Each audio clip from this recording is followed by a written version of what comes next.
एंता video देखबार लगी आमर channel के सब्सक्राइब कर और कमेंट करो बोले आओ वीडियो एंता आसवा खाली आपण माने खाली सपोर्ट करबो। 14 बरस का वनवास तो राम को जीवन के मजा लगी माता देवी दशरथ महाप्रभु को आदेश से राम को वनवास पठे दिसो कितना सेम से आधारे ये दया जुगर आई अकुहर मायणा जुगर आई अकुहर मायणा कहां कहीं भरोसा करे पुरुषोत्तम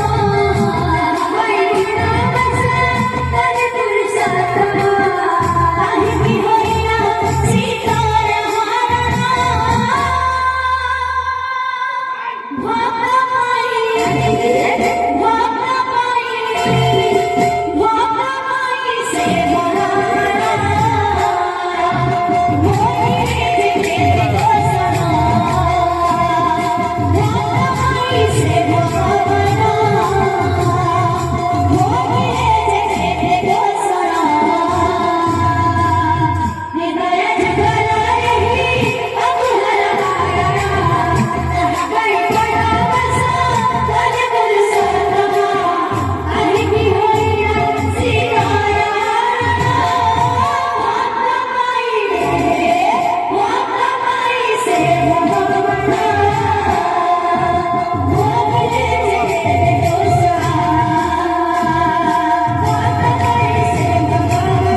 Thank you.